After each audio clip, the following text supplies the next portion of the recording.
저는 시편 39편 1절부터 4절까지 읽으면서 말씀 시작할게요. 시편 39편 1절에 4절입니다.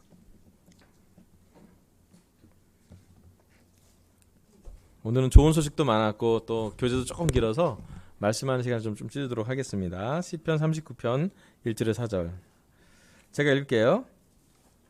내가 속으로 다짐하였다. 나의 길을 내가 지켜서 내 혀로는 죄를 짓지 말아야지. 악한 자가 내 앞에 있는 동안에는 나의 입에 재갈을 물려야지. 그래서 나는 입을 다물고 아무 말도 하지 않았다. 심지어 좋은 말도 하지 않았더니 걱정 근심만 더욱더 깊어갔다. 가슴속 깊은 데서 뜨거운 열기가 치솟고 생각하면 할수록 우라가 치밀어 올라서 주님께 아뢰지 않고는 견딜 수 없었다. 주님 알려주십시오. 내 인생의 끝이 언제입니까? 내가 얼마나 더 살 수 있습니까? 나의 일생이 얼마나 덧없이 지나가는 것인지를 말씀해 주십시오. 아멘. 여기 시편 39편의 저자는 또 다윗이라고 얘기되는데 그 다윗이라는 저자는 죄를 짓지 않기로 결정을 합니다. 그래서 입을 다물기로 결정을 해요.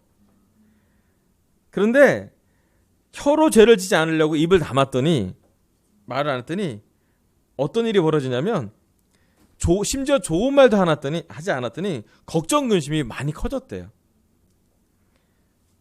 그리고 그 다음에 나오는 말씀은 우리랑 되게 연결되는 말씀 있지 않습니까?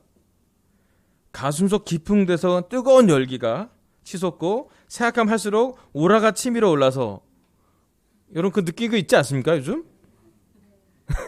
여러분 언젠가 여러분 마음에 뭔가 올라오지 않아요? 요즘 날씨가 더워서 그런지 우리 안에 이렇게 감정적으로 이렇게 좀 이렇게 쉽지 않을 때가 많아요. 괜찮습니다. 이거를 무마시키려면은 화병이 되고요. 또 그걸 참다가 우울해지고 여러 가지 되는데 이 시편의 다윗의 저자는 옳은 곳으로 폭발했어요. 바른 길로 폭발했어요. 그게 뭐냐면 하나님께 아뢰었다는 거예요. 주님께 아뢰진 않고는 견딜 수가 없었다고요. 그는 폭발을 사람에게 한 것이 아니라 하나님에게 했어요. 그리고 얼마나 인생이 덧없는지 알려달라고요. 결국 나중에 보면 이 시편의 마지막에는 용서를 구합니다. 하나님께. 사실은 시편 구도가 그래요. 얼마나 힘든지 하나님 신음소리, 원망소리, 힘든 소리를 폭발했다가 그 시편의 저는 폭발했을 때문에 나오는 현상들이 있어요. 하나님에게 마음을 다 쏟아 놓으면요. 하나님이 마음에 좋은 걸로 채워주세요. 그래서 오늘 제 설교 주제는요. 기도할 때 생기는 좋은 것들로 말씀을 전하겠습니다. 히브리서 5장 7절에서 8절입니다. 히브리서 5장 7절에서 8절.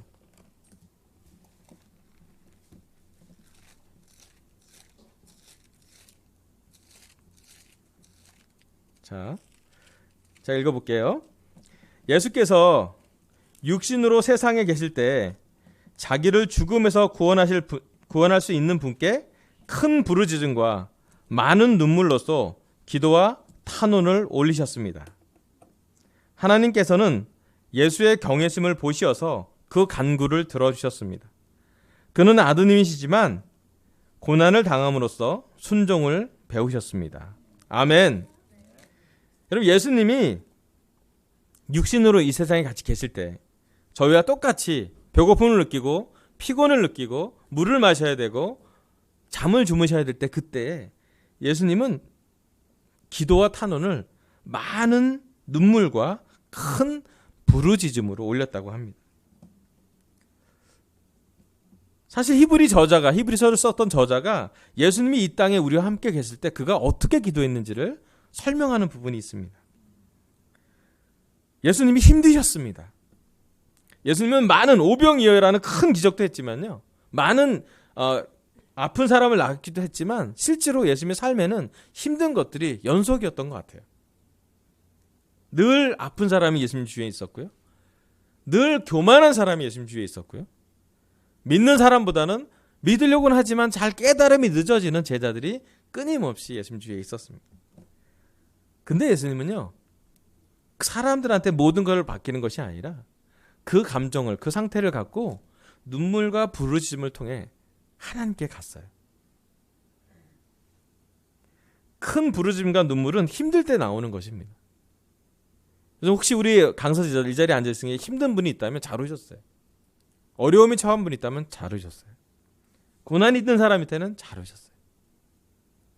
부탁하기로는 시편의 다윗처럼 여기 나오는 예수님처럼 큰 부르짖음과 많은 눈물로 기도하라고 부탁하고 싶어요. 제 첫 번째 포인트는요. 예수님처럼 기도하면 고난에도 순종하게 된다입니다.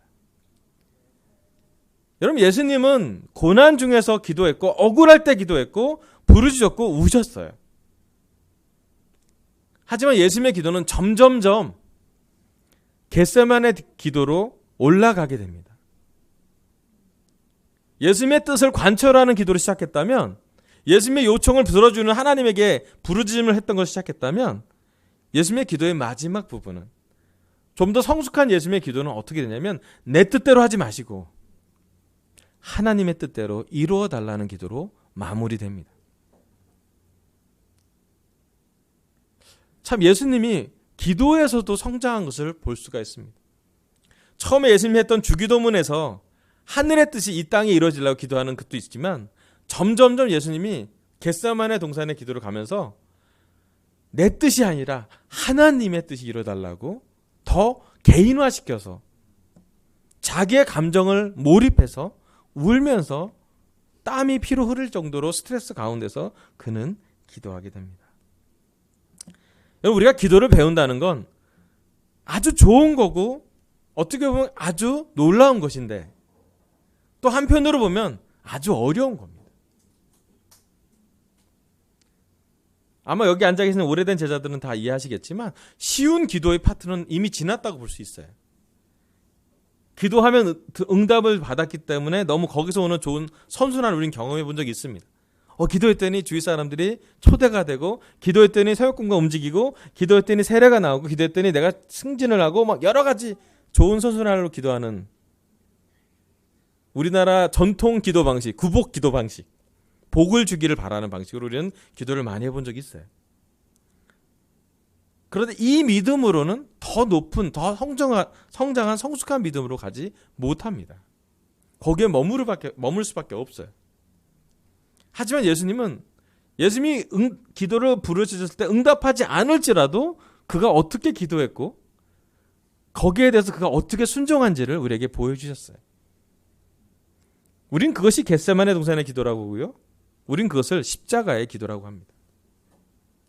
예수님이 누구한테 부르짖었는지, 무엇을 부르짖었는지 우리는 알고 있습니다. 또 정확히 얘기하면 예수님이 부르짖던 것이 우리에게 어떤 유익을 주는 건지도 우리는 이해하고 있습니다. 우리가 지었던 많은 죄들, 이 시편에 나왔던 가슴이 치밀어서 나올 수밖에 없는 그런 화병 같은 그런 분노에 대한 많은 죄들은 예수님의 십자가로 용서하게 하셨어요. 예수님의 기도는 우리 인류 모두의 구원을 포함하는 희생 제물의 기도가 되었습니다. 여러분 우리의 기도가 한 단계 성장하려면 잘 오셨어요. 예수님처럼 기도하는 걸 배우셔야 됩니다. 저도 사실은 그게 힘들어요. 정확히 얘기하면 힘들으니까 피하고 싶어요. 제가 원하는 걸 주시는 기도를 듣고 싶지, 하고 싶고, 받고 싶고, 주고 싶지, 제가 원치 않는 걸 자꾸 나를 순종하게 하는 건 정말 싫어요. 그리고 싫은 걸 또 한 번 하는 건 더 싫잖아요. 네.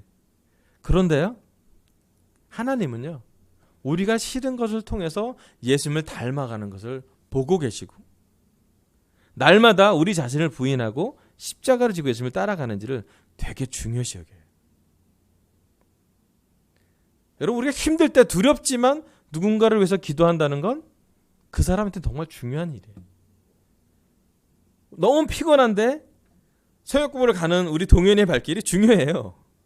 왜냐하면 말씀을 전하는 발길이기 때문에. 너무 하고 싶지 않은데, 저 사람과 얘기를 별로 하고 싶지 않은데 내가 용기를 내서 내 자신을 부인하고 말을 한번 거는 거 쉽지 않은 일이에요. 용서하는 거 쉽지 않은 일이에요. 저 사람이 분명히 잘못했는데 내가 용서해야 된다는 거 쉽지 않은 일이에요.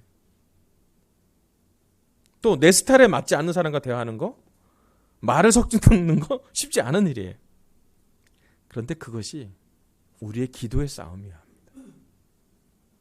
우리가 하는 진짜 영적인 많은 자기 부인의 시간은 기도 시간에 정해집니다. 우리가 원하는 기도로 끝날 것인지, 우리에게 필요한 것만 구하는 기도로, 그게 나쁜 기도는 아니지만 그 정도 수준에서 끝날 것인지, 아니면 우리가 정말로 예수님의 제자로서 우리의 한계를 조금이라도 넘어가는 기도를 하는지는 되게 중요해요. 제가 지난주 금요일 날 자전거로 100km를 타봤습니다. 혼자 하면 못할 일을 우리 자전거를 너무 좋아하는 김민호 형제와 자전거 입문자인 우리 송영준 형제랑 같이 탔어요. 예.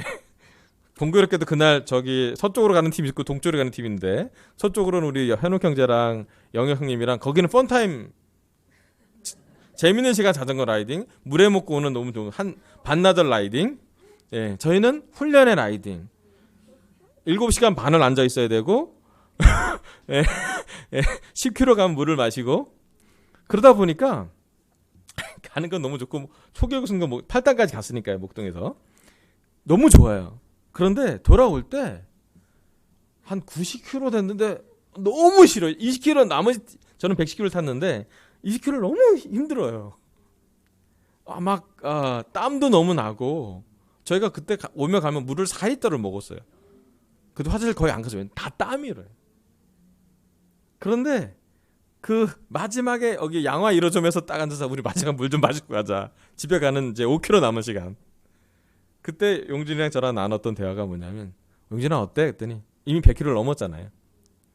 형, 뭔가 깨달음이 와. 그래서 뭐가 와? 그랬더니 이렇게 힘든 걸 내가 하는데 다른 건 못하지 않겠어? 좀 시도해보지 않겠어? 이런 마음 있잖아요. 약간 한계가 뭔가를 좀 넘어가 보는 느낌. 이렇게까지 힘든 걸 하는데, 직장이 그렇게 힘들긴 하지만 이 정도로 힘든가, 뭐 이런 생각이 자꾸 들고, 난 누군가 또 여긴 어딘가, 이런 생각을 계속 하면서 여러 생각이 들더래요. 아무 생각 없이 하는 거라고.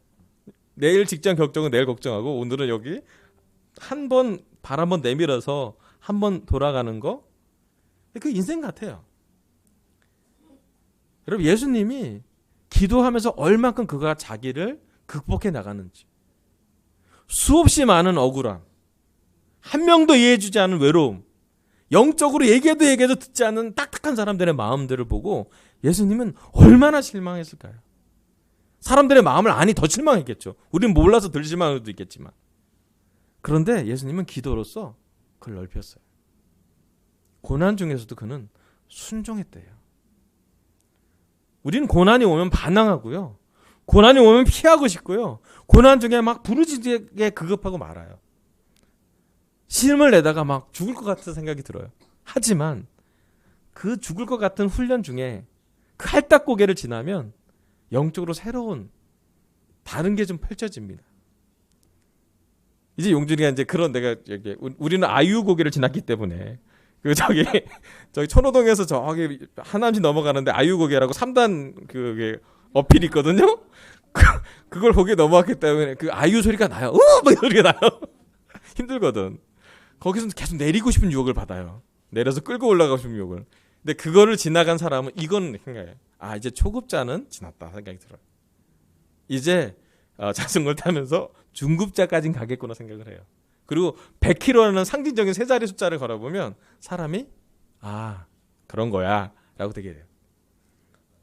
전 참 좋아요. 그거 혼자 하지 않고 같이 하니까 갈만하더라고요. 혼자 하면 전 못했을 것 같아요. 금방 포기할 것 같아요. 기도도 그렇지 않습니까?